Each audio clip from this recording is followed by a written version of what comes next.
Alright guys, let's get right into it. I want to do a little bit more about this Eagles-Patriots game. Then we'll get into our Week 13 review and then our Week 14 preview.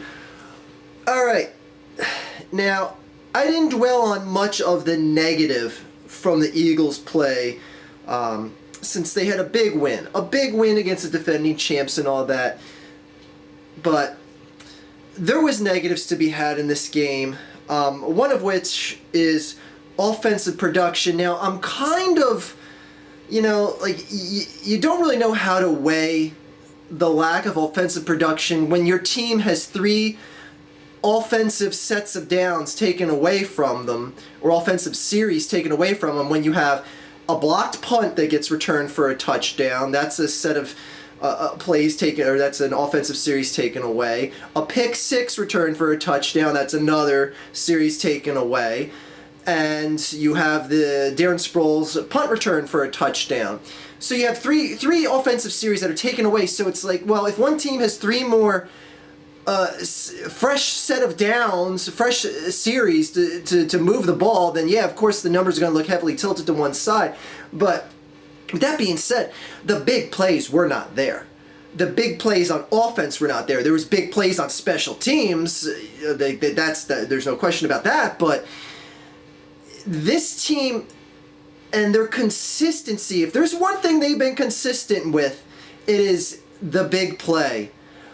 You do not see plays of 20-plus yards from this Philadelphia Eagles team. I think they had 2 plays that went for 18 yards, 2 passing plays that went for 18 yards. In fact, one of the best plays of the game, best passing plays, longest passing plays, not counting yards after catch, was that crucial 3rd down pass from Bradford to Riley Cooper, which, I hate to say it, but Riley Cooper was as big a piece of winning that game as anyone else. From the batting the ball out of bounds and that second, or well, technically 3rd onside kick attempt for the Patriots, if you include the one they did in the first half. That bat out of bounds where he didn't try to make a play on the ball to hold it, he just swatted out of bounds. That is such a crucial heads-up play by Riley Cooper. I hate this motherfucker, but that was smart fucking football. And the other one being that crucial 3rd down pass, the one where Bradford's going, yeah! Barner tainted that drive a little bit, but we'll get to that in a second. You don't see receivers that get downfield from this team, and that's why, I could take a big win like this and get excited, but it's just that win in and of itself because this team is still doesn't have the right components to take anyone out. You can win in any given Sunday game like you saw last week in New England, but man, you got to be able to get receivers downfield, and you got to have a quarterback that can get to those receivers downfield, spot those guys when they're open, when they're free in the secondary, and it just worries me. That's one thing that really worries me, is that the deep ball threat, or just even having a quarterback that gets the ball to the deep ball. But I mean, you can only fault Bradford so much because the receiving core here just sucks. I mean, it's good slot reception guys, and that's about it. You have to rely on yards after catch. I've never seen a team that is so reliant on yards after catch to being a good receiving team. You can't go anywhere in the league with that formula. You just can't.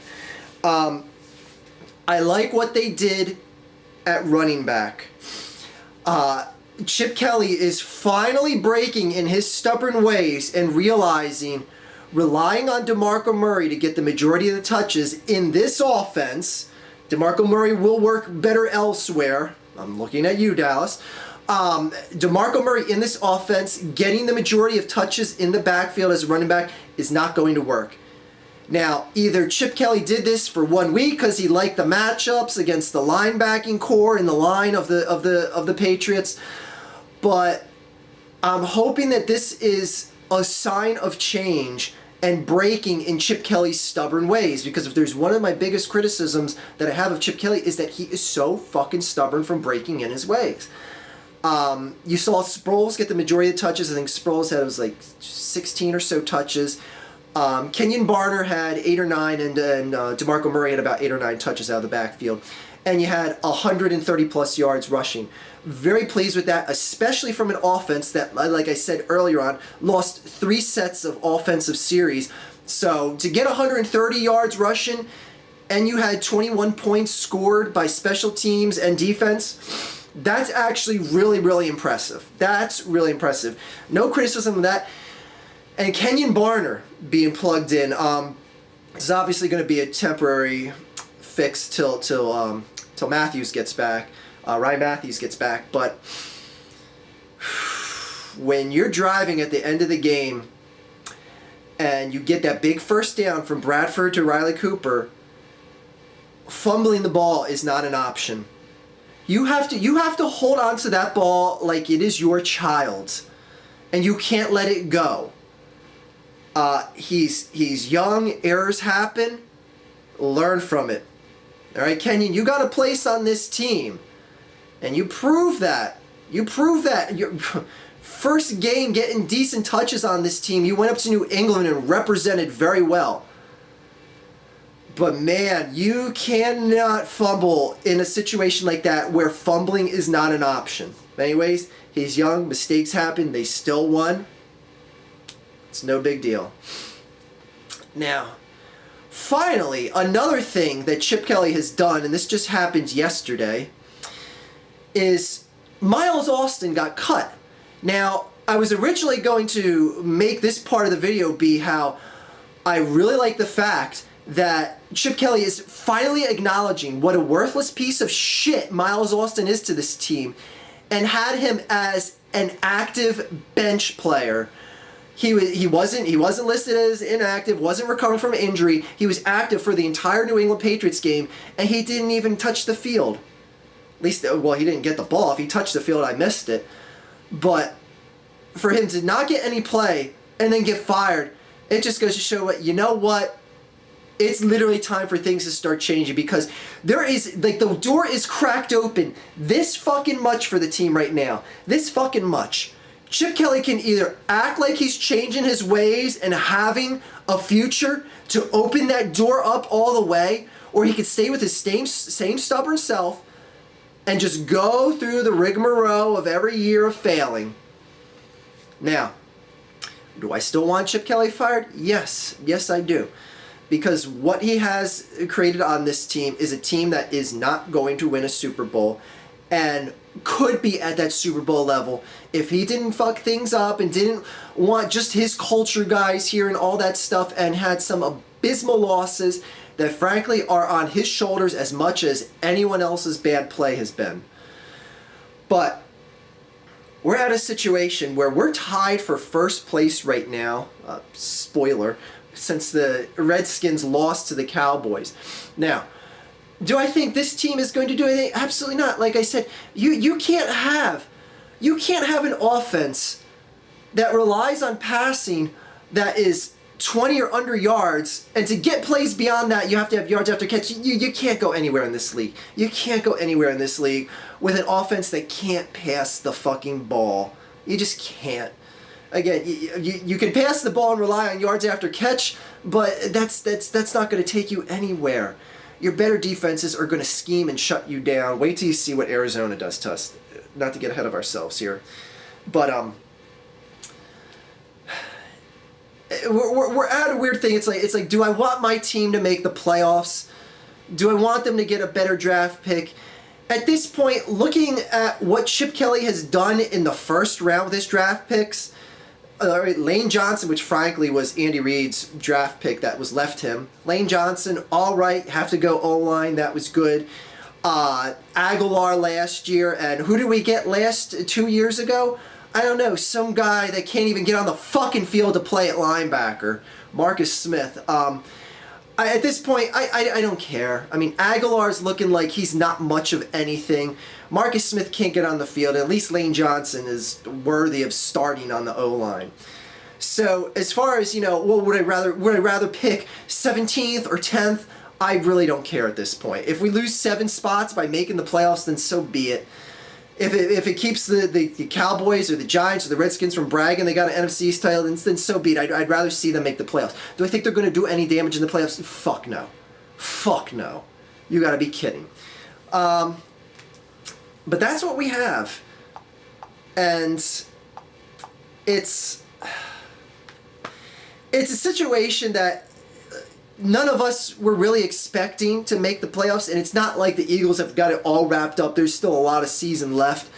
But it's like that reality is still there. It's like, how the fuck are we not out? How the fuck is Dallas not out of playoff contention, let alone us?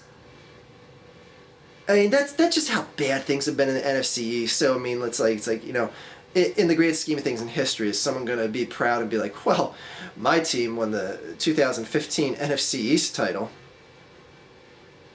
Gives a shit. Anyway, that's all I got to say.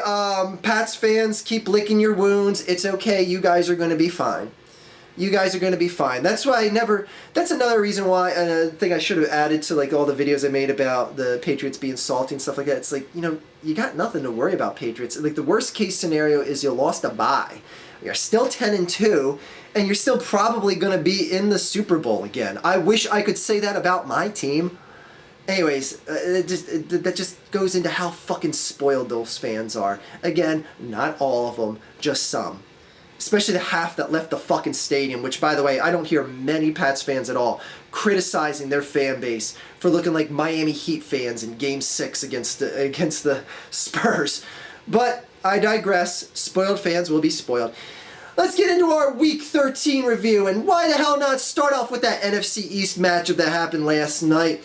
Dallas Cowboys at the Washington Redskins. This game went from quite possibly the worst first half. Not necessarily the worst. It was, I guess, decent on defense, if you want to say that. I would say it's more inept on offense on both sides than defensive playing. Both defenses playing well. The Washington Redskins, Dallas Cowboys in Washington. 6 total points in the first half. Oh, whoa. What a great half of football. It's at that point that I relegated this game just to background noise, and I watched like an OSW review and just some other stuff on my computer while the game was on in the background. I just kept looking up to see when something would happen. Like, this game fucking sucked until the last 2 minutes, where you finally, well, a couple minutes, when finally saw some touchdowns. Dan Bailey kicking that it's like 51 yard field goal to seal the deal. Deshaun Jackson, and what was quite possibly the dumbest attempt of trying to make plays. It's like, Deshaun, go back to not taking punts, because I know you want to be a superstar as a primetime game. It's like, yeah, I'll take punts, even though he's been a pussyfoot about it the past couple years because he gets knocked in the head and is afraid of getting a concussion again. Trails back almost to the point that he backs up about 25 yards into his end zone and almost gets the Cowboys a safety. I'm watching this, I'm like, yikes, and then loops all the way around and fumbles the fucking ball. Oh, Washington.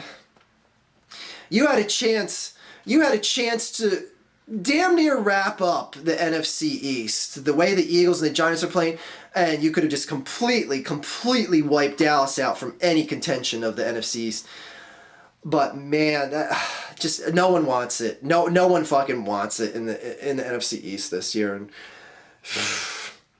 3 teams with 5 wins, and we're at what week are we at? We're at week 13, and the 3 teams in the NFC East, 3 teams are tied with 5 wins. 19 total wins combined from all 4 teams.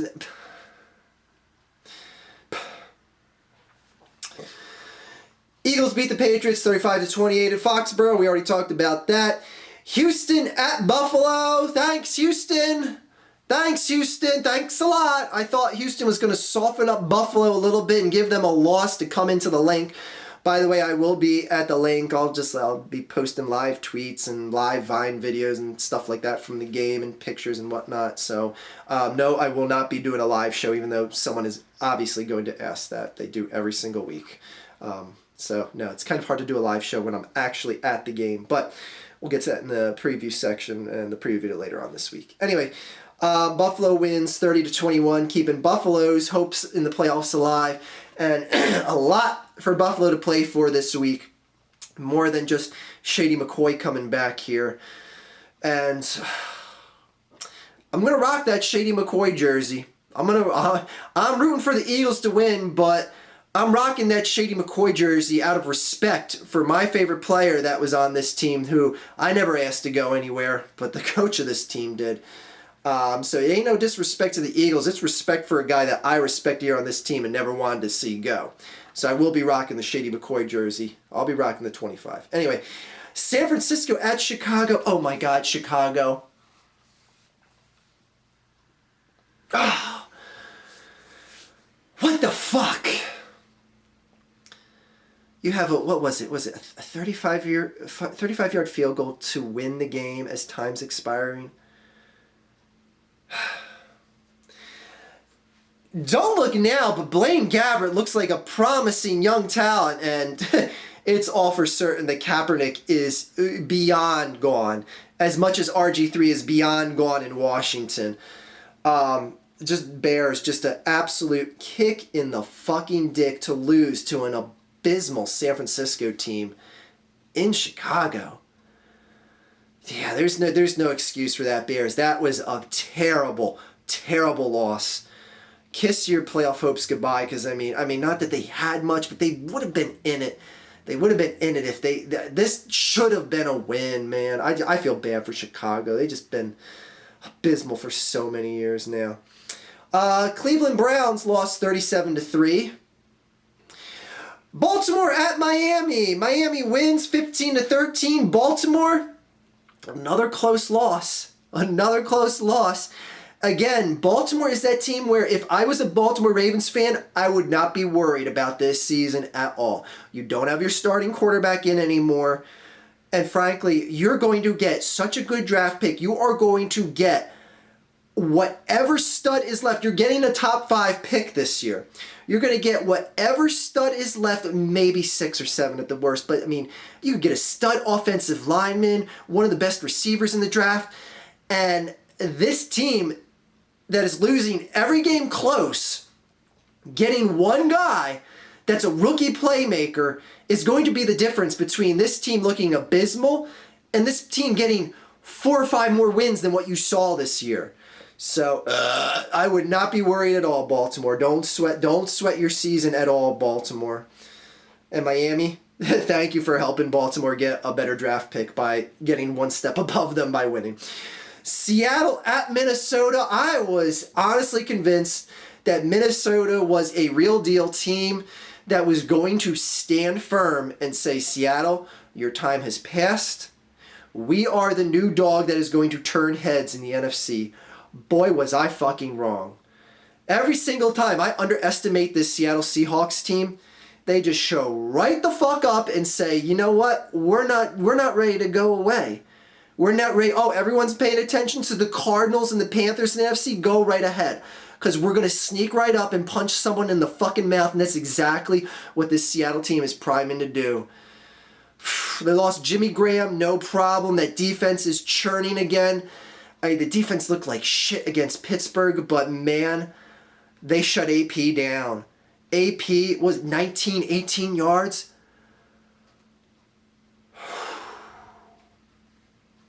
There is 2 buzzsaws in this league right now. One plays in Kansas City and the other plays in Seattle right now. They may not be the tops in their respective conferences. Well, Kansas City is getting up there, as is Seattle, but no one in the league wants to play Kansas City or Seattle right now. Get to Kansas City in a second here.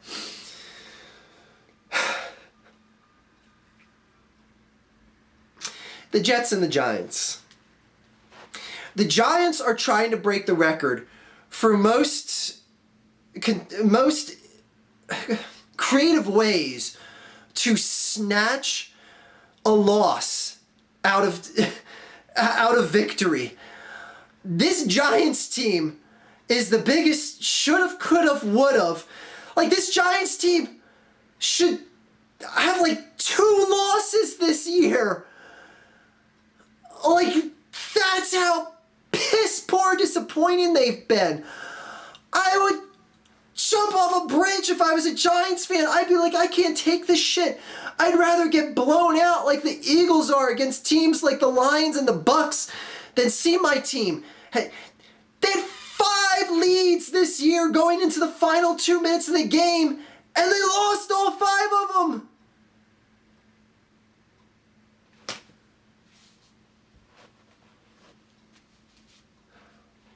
Actually, I think it was 5 in the fourth quarter, and 4 of them were in the final 2 minutes. If you want to correct me. Oh my God. Oh my God. Arizona at St. Louis. Boy, I want to see Arizona and Carolina play each other in the playoffs so fucking bad this year. So fucking bad. I want to see, because I will be so disappointed that NFC playoffs come and go and Arizona or Carolina don't meet each other. Like that's all I got to say about that. That's just, there's nothing else to say about Arizona. Carson Palmer is playing MVP level football. It's just unfortunate that quarterback for Carolina is playing a bit better than him, but we'll get to him in a second. Atlanta at Tampa Bay. See you next year, Atlanta. Tampa Bay wins 23-19. Jacksonville at Tennessee, and oh my God, the highest scoring game of the week, 39-42. Tennessee wins, and we all saw that scramble by Mariota here in Philadelphia.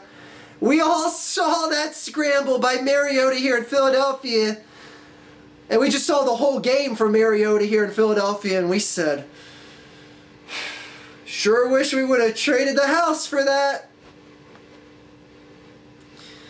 All right, getting rid of Fletcher Cox. He hasn't been doing much this year. We could have packaged Fletcher Cox, maybe.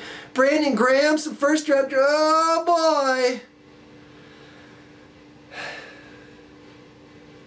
Kansas City at Oakland. Kansas City, a tough game on the road, make no bones about it. 34-20, winning that game by 14 points against a very, very tough home team. I mean, not really that tough of a home team, but Oakland is, I think they're better than their record. They're playing really good football this year for the most part. But Kansas City, like I said, no one wants to play Kansas City or Seattle this year, trust me.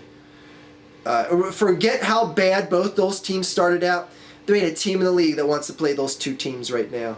And Kansas City, all of a sudden, right back in the playoffs. No big deal. They didn't sweat that 1-5 start, man. I thought they were dead and buried.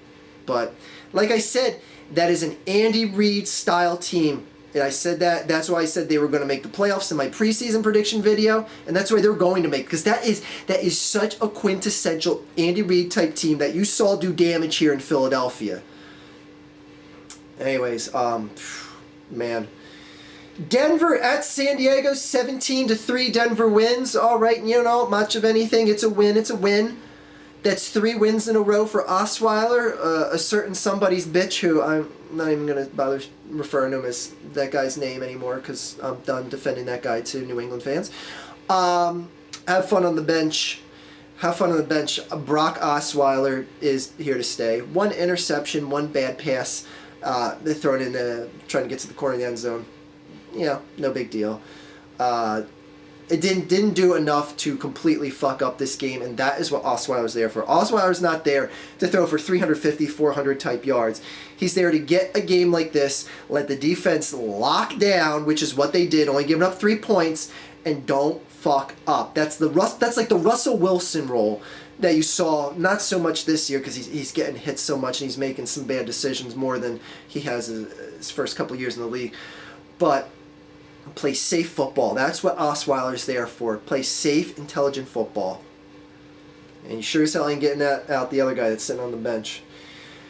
Carolina at New Orleans. Carolina, I told you I had a bad feeling about that game. I still predicted you to win, but I told you I had a bad feeling about that game, and I kept watching that. I saw New Orleans get out to a 14-point lead. I saw that little, and I don't know what Cam was thinking. did that little bootleg around going into the end zone, and all of a sudden some linebackers there go boom, fucking cracks him right at the goal line. And I saw Cam bent over. I was like, there's that bad feeling I had. I was like, Cam's concussed. He's going to be out. Because I don't like the Panthers or anything like that, but I hate seeing a team going like this, going ready to do fucking damage in the playoffs, just to lose a quarterback like that, just to lose what is probably going to be the MVP of the league. I was just like, God damn, my bad feelings. I hate it when my gut is right, but then he came back. He was fine. Deep sigh of relief there in Carolina. Holy shit. But I told you I had a bad feeling about this game.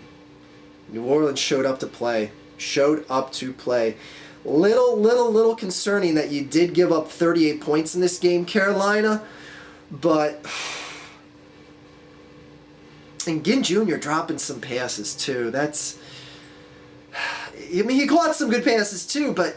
Little ounce of concern for Carolina coming out of this game. Ounce of concern. Nothing to worry about, but there's an ounce of concern. On the real, Carolina. Don't think you're just absolutely a shoo-in world beater just because of your record. Ounce of concern.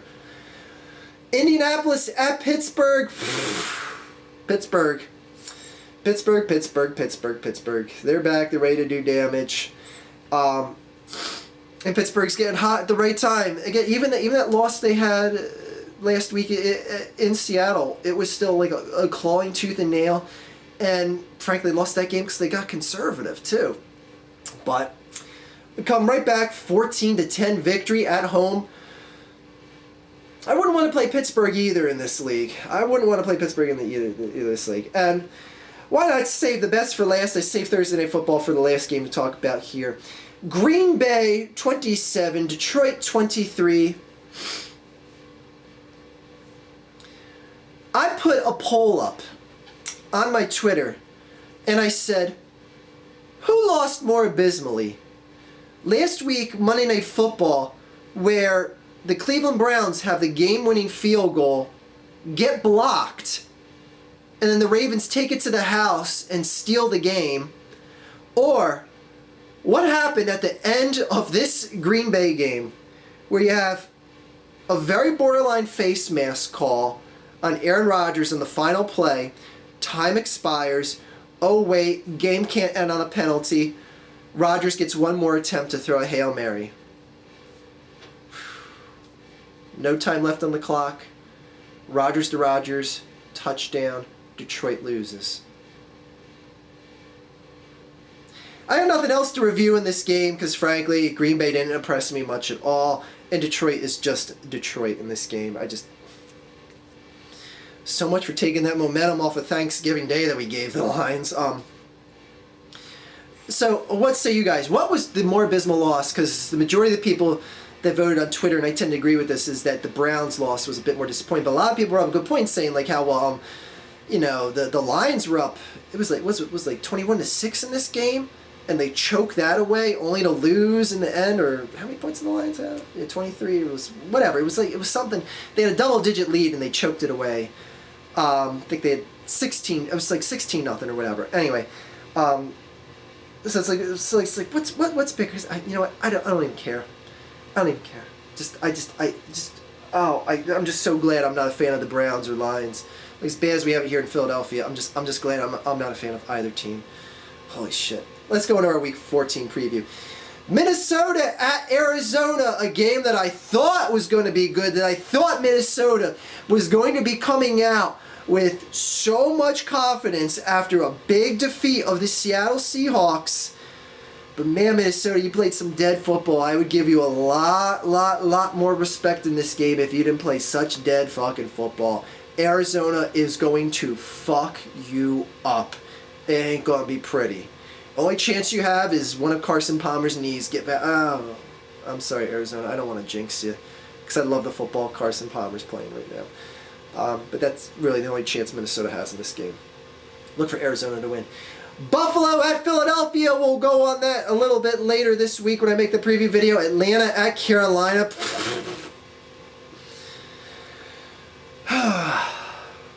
Carolina.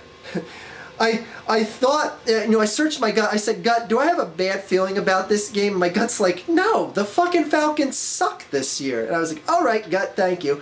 And I just left it at that. The only chance Atlanta has at this game is if Cam Newton runs another dumb play and gets clocked at the line and gets concussed for good for the rest of the season. That's the only chance Atlanta has at this game. Washington at Chicago.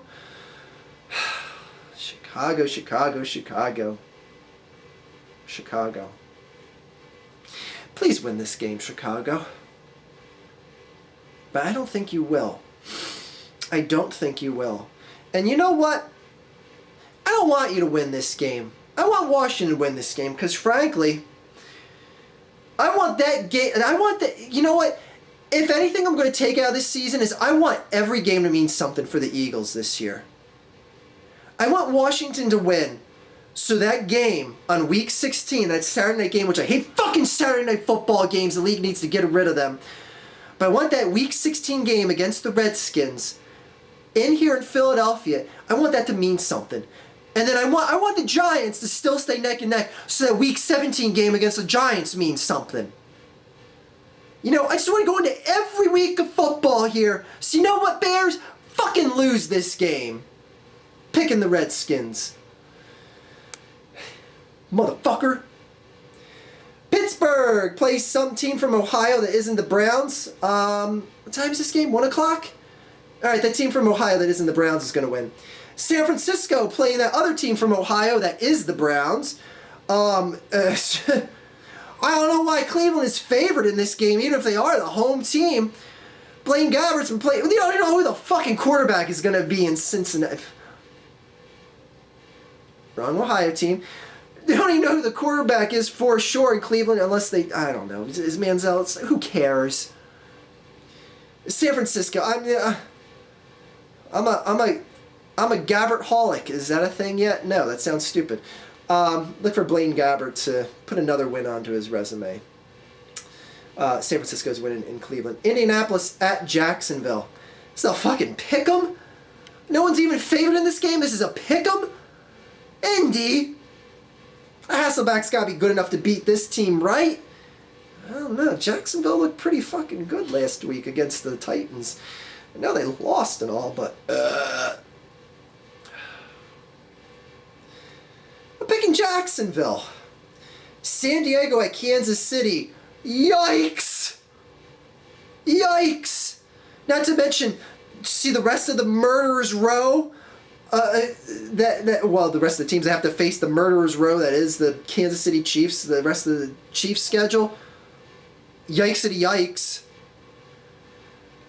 Look for San Diego to win this game in a huge upset. Get the fuck out of here. Kansas City's going to win. Tennessee at the New York Jets.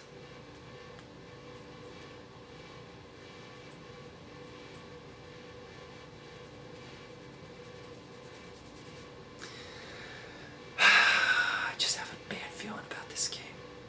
Just got a bad feeling about this game, Jets. I'm sorry, I'm not going to say it too loud. Because I feel if I say it louder, I'm going to disappoint you. But I see Tennessee coming away with a big win here on the road. I really do. I really do. I'm sorry, Jets fans. I asked my gut, and my gut was like, the Jets are going to lose this game. I said, shh, be quiet. Don't let the Jets fans hear that. Don't let the Jets fans, quiet, gut. Don't let the Jets fans hear that. You said it too loud. Tennessee's going to win on the road. Mariota's playing really good football right now. I'm sorry, Jets fans. I'm sorry. Detroit at St. Louis.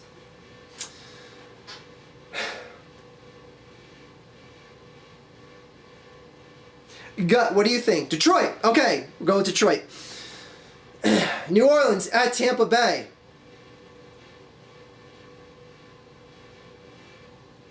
Tampa Bay has a slim chance to make the playoffs. I think they're going to show up to make this game competitive. I don't like their chances, but I think they're good enough to win this game. Seattle at Baltimore. Oh man, what a clash of the... Oh wait, this ain't a few years ago. Baltimore sucks this year.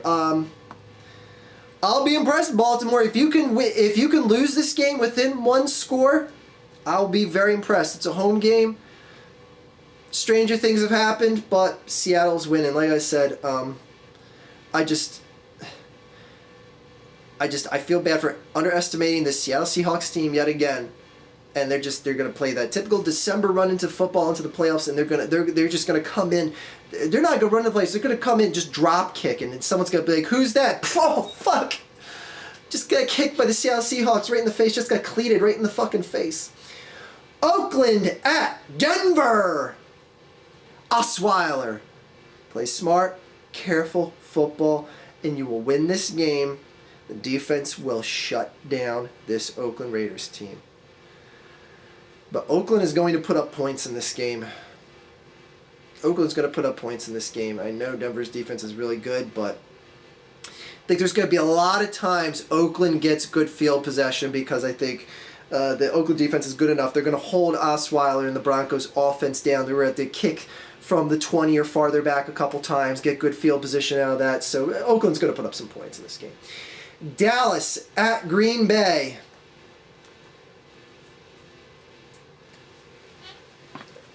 All right, Green Bay, come here. Come here. Come here! You're lucky to beat the Detroit Lions. Very lucky. But you know what? There's some fairy tale going around right now. And I heard Jerry Jones spinning it. Some yarn he's spinning where the Cowboys are going to make the playoffs.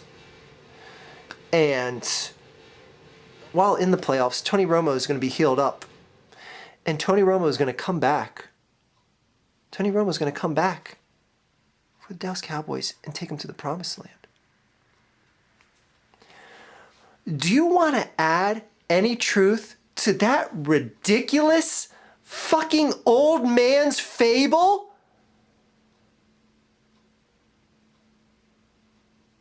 Are you going to fucking let the Cowboys win at Lambeau with no Romo?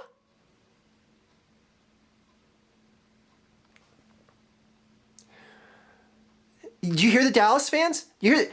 We got the motivation of getting fucked over at Lambeau Field last year when Dez made that catch and reached for the end zone. Do you hear them? You got the Dallas fans thinking they're going to win this game just as revenge. You gonna let them win?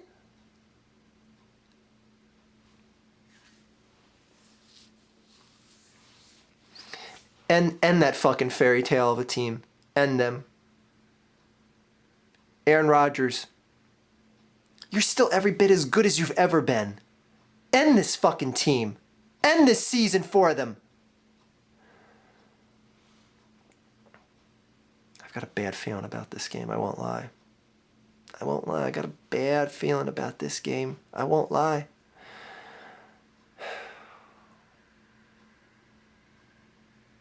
But Green Bay's going to win. Green Bay, you better fucking win. You bet. Trust you me, you better fucking win. Fucking assholes. New England at Houston. Sunday Night Football. Houston, do you care to make any noise this year? Trust me, Gronk will be back for this game. New England wins. Like I said, New England, you've got nothing to worry about. And don't worry, you don't have to worry about leaving the game early this week because it's in Houston. So you can all just sit at home and watch the end of the game, or you can flip the channel instead of leaving the stadium like you did at Gillette Stadium last week. New York Giants at Miami, ending the week. Monday Night Football.